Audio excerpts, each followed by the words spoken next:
Ok, số đây bên mà tặng ọc này, chẳng này cứ dương màu bên dưới đấy,ហើយdương màu tập lập hiệu video lục bao dương tại đấy. Chẳng được ra tại dương khơi tha nơi không man lý ở lỡ chả đánh vì ban vô spring low mùi đi hào ấy. Nông đi vái, nông đi vái. Hào việc cả nơi man lý phía bà dù kẻ mùi ní. Chẳng ảo ca vì ai nâng lá màu đi tre cứ phía rồi tràn của xóm đấy.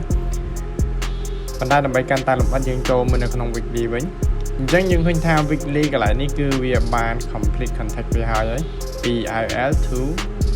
EL អូខេអញ្ចឹងកន្លែងនេះយើងឃើញថាវាបាន sweep យើងចូលមើលនៅក្នុង daily ដោយសារតែ daily កន្លែងនេះយើងឃើញថាវាបង្កើតនៅ daily fair value gap ប៉ុន្តែកន្លែងនេះយើងគិតថាដោយសារតែទី1គឺវាបានយក swing low របស់ monthly ទី2គឺវាបាន swing low របស់ weekly ហើយ daily fair value gap កន្លែងនេះយើងត្រូវតែប្រុងប្រយ័ត្នតិចដោយសារតែវាបានយក liquidity ឲ្យអស់ហើយយើងមាននៅ 4 hour fair value gap មួយនេះទៀតអញ្ចឹងកន្លែងនេះគឺខ្ញុំអត់ទាន់ហ៊ានធ្វើអីទាំងអស់ហើយកន្លែងនេះគឺខ្ញុំអត់ទាន់ហ៊ានធ្វើអីទាំងអស់វាអាចនឹងបង្កើត daily fair value gapឡើងទៅលើវិញក៏ថាបានដែរកន្លែងនេះយើងអាចធ្វើការ short បានបើសិនជាមាននៅ daily fair value gap មួយទៀតអូខេបើសិនជាវាបង្កើត daily fair value gap មួយទៀតអញ្ចឹងយើងអាចធ្វើការ short បានប៉ុន្តែបើសិនជាវាអត់បង្កើតទេវាអាចនឹងមានឱកាស retrace ឡើងទៅលើវិញណាវាថែមមកខាងលើនេះបងប្អូនដែលយើងអាចខ្ញុំសុំលុបអានេះចោលវាអាចឡើងមកប៉ះជាមួយនឹង monthly ខាងលើនេះវិញណាអញ្ចឹងចំពោះ device ជាក់ស្ដែងគឺខ្ញុំអត់ play នៅក្នុង daily fair value gap មួយនេះទេអូខេហើយយើងមើលនៅក្នុង 4 hour ជាក់ស្ដែងគឺយើងឃើញថាកន្លែងនេះគឺមាន 4 hour fair value gap ដែលវាអាចនឹងរុញតម្លៃឡើងទៅលើផងដែរអូខេអញ្ចឹងកន្លែងនេះយើងត្រូវប្រយ័ត្នណាបងប្អូនណាវាអាចនឹងរុញតម្លៃឡើងទៅលើអញ្ចឹងជាក់ស្ដែងគឺយើងអាចនឹងចាំសិនទៅចាំមើលថាតើវាបង្កើត daily fair value gap ទៀតអត់អូខេអញ្ចឹងបើសិនជាយើងកលេចមកមើលព័ត៌មានយើងវិញយើងឃើញថានៅក្នុងថ្ងៃច័ន្ទគឺអត់មាន hand pack new ទេអត់មានបោះ USD ទេ DXY ទេមានតែ JPY ហើយថ្ងៃអង្គារមាន JPY មួយមាន USD មួយអូខេ hand pack new core retail sales ហើយចំពោះថ្ងៃពុធមាន High Pack New Pound CPI Employment Claims ហើយជាមួយនឹង CAD មាន MSC FOMC Federal មាន Fund Rate ទៀតអញ្ចឹងកន្លែងនេះគឺយើងរៀងពិបាកក្នុងការ trade តិចដោយសារតែជាក់ស្ដែងគឺវាមាន High Pack New Fund Rate នេះហើយយើងថ្ងៃពហុបន្ទាប់ពី fund rate FOMC នឹងហើយយើងមាន NZD GDP ជាមួយនឹង OUD employment change ហើយចំពោះថ្ងៃពហុមាន CHF មាន pound ហើយជាមួយនឹងអូខេថ្ងៃពហុយើងកុំ trade ថ្ងៃពហុគឺយើងកុំ trade អីណាកុំ trade ពពួក major អីហើយចំពោះNZD ដូចគ្នាដោយសារតែវាគឺជា bank holiday អញ្ចឹងយើងអាចធ្វើការ day off បានហើយចំពោះថ្ងៃសុក្រនេះគឺមាន pound ជាមួយនឹង JPY អូខេអញ្ចឹងកន្លែងនេះខ្ញុំវិភាគគឺយើងចាំមើលថ្ងៃច័ន្ទសិនថាតើថ្ងៃច័ន្ទវាអាចនឹងមកយក swing low មួយនេះអត់បើសិនជាវាមកយក swing low ថ្ងៃNo ថ្ងៃច័ន្ទវាអាចនឹង consolidate ដោយសារតែវាមាន high pack new របស់ USD ទេអញ្ចឹងវាអាចនឹង consolidate ហើយថ្ងៃអង្គារវាអាចនឹងមកយក swing low មួយនេះហើយថ្ងៃពុធរុញតម្លៃឡើងទៅលើវិញអូខេអញចំពោះការវិភាគប៉ុន្តែបើសិនជាជាក់ស្ដែង high pack new ពពួកអា FOMC ចំពោះពពួកអា fund rate ចាស់យើងត្រូវចាំថាជាទូទៅគឺពពួកថ្ងៃច័ន្ទជាមួយនឹងអង្គារតួ hand pack new មិនក៏វាអាចនឹង consolidate ដែរដោយសារតែមួយនេះគឺជា hand pack new ដែលវាខ្លាំងក្លា មានថាពពួក hand value ធំគឺមាន CPI fund rate FOMC ហ្នឹងហើយជាមួយនឹង NFP អញ្ចឹងនៅក្នុងនេះគឺជាក់ស្ដែងគឺយើងអត់ទាន់ហ៊ានធ្វើអីទេចំពោះថ្ងៃច័ន្ទថ្ងៃអង្គារអញ្ចឹងអានេះ DXY នេះបើសិនជាយើងជៀសបានកុំថ្ងៃច័ន្ទថ្ងៃអង្គារយើងចាំមើល candle បន្ទាប់សិនទៅដោយសារតែយើងមើលនៅក្នុង daily weekly ជាមួយនឹង monthly ជាក់ស្ដែងឥឡូវគឺវាអត់ទាន់បង្ហាញថាតើតម្រង់វានឹងទៅបែបណាណាព្រោះវាបានយក liquidity ឲ្យអស់ហើយអញ្ចឹងកន្លែងនេះយើងអត់មានអាចគិតថាវាមកយក liquidity នេះខាងក្រោមនេះមួយទៀតទេអូខេយើងយល់ទេដោយសារតែ swing low monthly កន្លែងនឹងដូចគ្នាចំពោះ weekly ក៏កន្លែងនឹងដូចគ្នាអញ្ចឹងកន្លែងនេះវាត្រូវការពេលអញ្ចឹងវាអាចនឹង consolidate ម្ដុំនេះទោះជាយើង trade ព្យាយាម short ក៏រៀងពិបាកដែរព្រោះជាក់ស្ដែងយើងអាចក្រលុយបាននៅពេលដែលវាមាន volatility មានថាលុយចាក់ចូលតើមាន injection លុយច្រើនចាក់ចូលអានោះមិនយើងអាច trade បានពពួក trend ចឹងយើង trade បានបើមិនជា consolidation ចឹងវាពិបាកវាជួនកាលវា hit stop loss វាទៅ target យើងវិញអញ្ចឹងកន្លែងនេះគឺយើងប្រយ័ត្នខ្ញុំជាក់ស្ដែងគឺអត់នេះទេអូខេយើងអាចនឹងជៀសវាងទៅចំពោះ daily fair value gap មួយនេះអូខេឥឡូវយើងចូលទៅមើលពពួក major វិញម្ដងកន្លែងនេះគឺយើងឃើញថាវាបានយក liquidity រួចរាល់ដូចគ្នា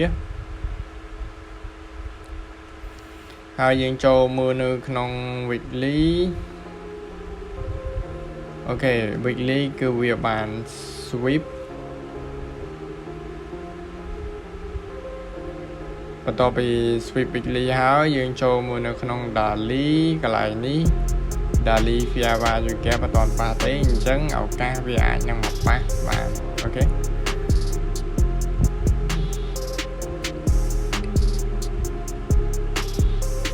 បើសិនជាយើងចូលមើល 4 hour អូខេវាបានប៉ះជាមួយនឹង 4 hour fair value gap មួយនេះអញ្ចឹង target របស់យើងអាចនឹង swing low មួយនេះអូខេព្រោះជាក់ស្ដែងខ្ញុំចាំតិចតែខ្ញុំចូលទៅនេះសិន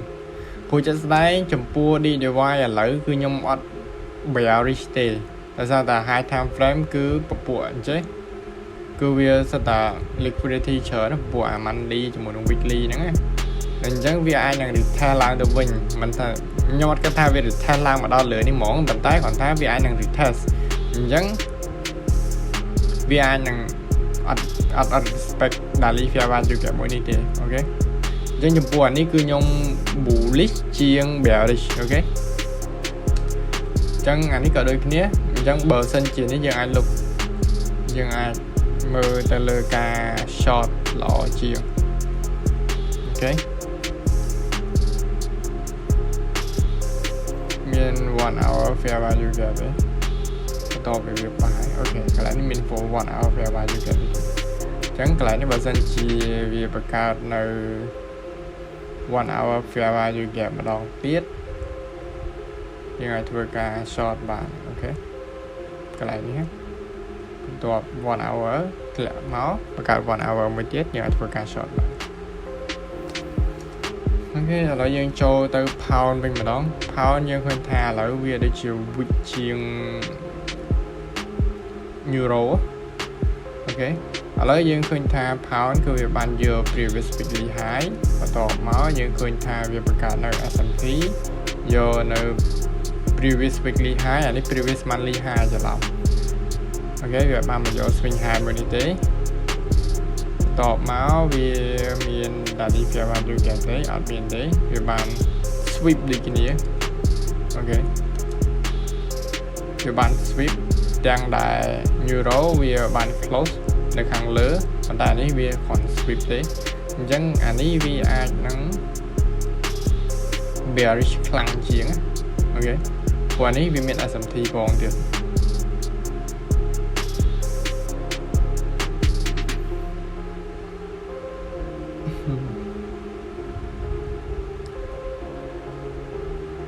គេកន្លែងនេះបង្កើតនៅ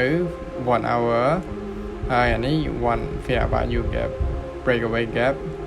1 hour fair value gap អញ្ចឹងយើងចាំមើល1 hour មួយទៀតវានឹងចូល swing low នេះបានភ្លាម ok là dương châu mơ nơi OUD bên mà đó OUD dương khơi thà việc bàn sweep swing high ok monthly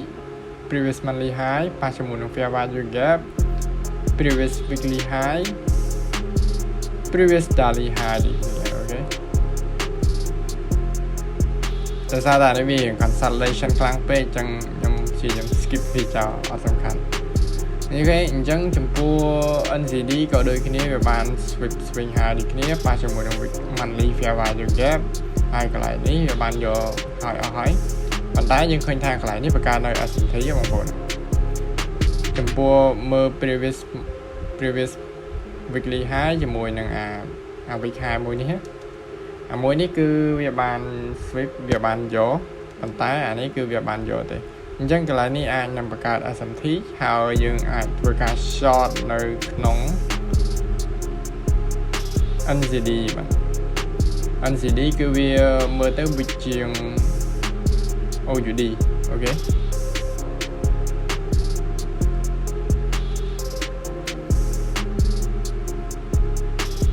ចឹងកន្លែងនេះបើសិនជាមាន daily fair value gap វាអាចធ្វើការ short បានok là dương châu mưa pair cat bên mà đón pair cat cứ bàn lệ cho lăng mình đến dương châu mưa nó không weekly retest tâm lệ lại cho bàn pa cho mùi nắng order block chẳng cái này ní bảo sân chỉ ok cái này là sao tại vì ở miền daily fair value gap thế chẳng dương nồi chân dân chi em skip việc đấy ok lấy dân châu mà mơ pair CHF bên mà đó những pair CHF cái này ní nhưng miền nơi monthly fair value gap bàn tay nhưng cái thà để việc lại từ bên đấy bàn tay bà xin chỉ vì láng ta mà ní vì bà ca nói S&P cái lại đi mà buồn ok cái bùa DXY cứ vì bà ca swing low và tao máu vì bà ca lower low anh ấy vì bà ca swing low tao máu vì bà ca lower high chẳng cái lại ní vì ai nhận S&P đi khi ní dương cho mưa nước nông đà lý cái lại ní miền đà lý fair value gap chẳng cái lại đà lý fair value gap mua ní cứ nhầm ở trust đấy là ra tại DXY ok chẳng vì ai nhận lớn máu vô swing high mua đi tầm đó ok vì ai nhận S&P chẳng phục vụ này cứ dương bù lý phần đấy giờ ai vô phục vụ fair value gap ní lên tầm lại cho hết này vì low probability ok giờ ai chẳng thả bạn này ở đây dương cho mưa pair yen USD pair yen dương cho mưa nước nông weekly đã ra tại vì monthly consolidation weekly có consolidation đấy chẳng dương ai nhận thưa ca skip với chào okay.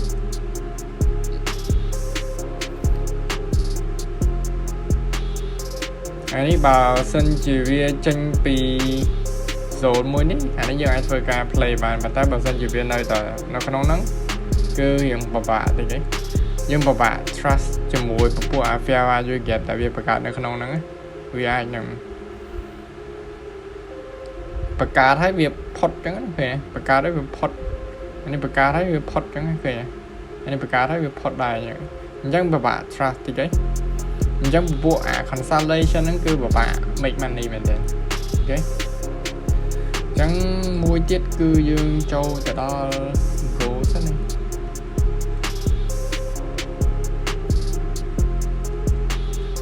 ok gỗ cư dương khơi thao về bàn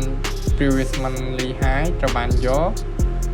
weekly high có bàn gió để nhớ vì swing high cho máu về bậc cao nói đã đi về bàn gió kẹp đi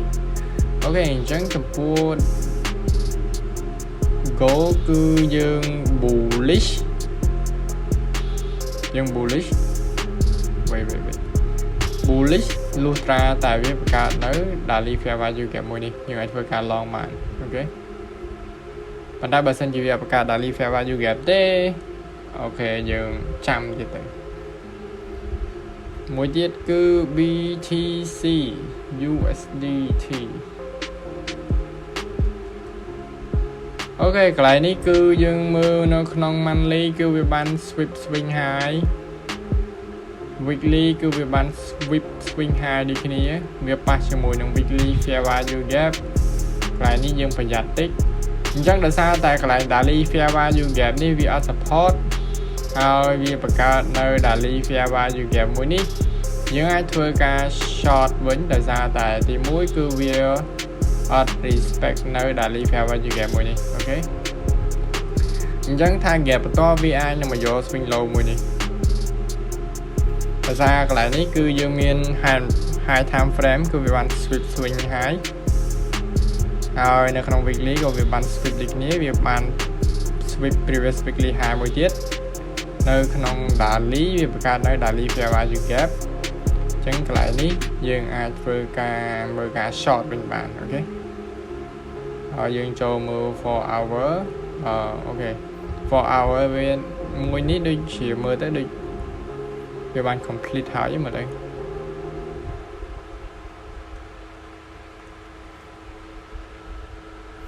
តោះមកបង្កើត1 hour អញ្ចឹងកន្លែងនេះឱកាស short គឺច្រើនជាងអូខេកន្លែងនេះគឺយើងធ្វើមិនចាំតែ short ទៅកន្លែងបើសិនជាមាន4 hour មួយទៀតយើងអាចធ្វើការ short បានអូខេកើត4 hour មួយទៀតយើងអាចធ្វើការ short បាន for CB អូខេឥឡូវ BTC បន្ទាប់មកយើងចូល NQ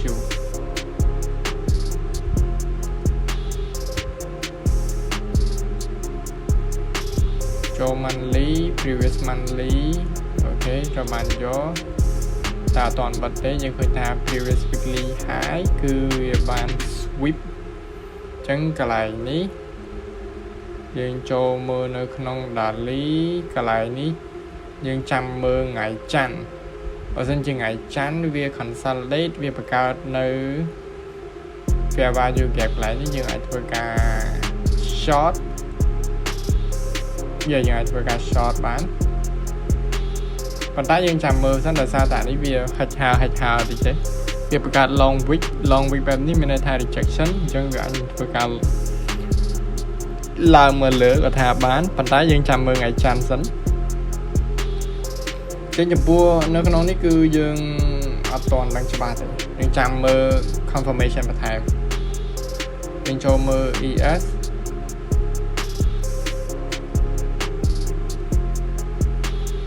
monthly ត្រូវបានយក previous monthly high weekly ក៏ត្រូវបានយកដូចនេះហើយប៉ះជាមួយនឹង weekly fair value gap មួយនេះទៀតយើងដាក់ mark មួយមកអញ្ចឹងបន្ទាប់ពីវាបានប៉ះជាមួយនឹង weekly fair value gap ហ្នឹងហើយ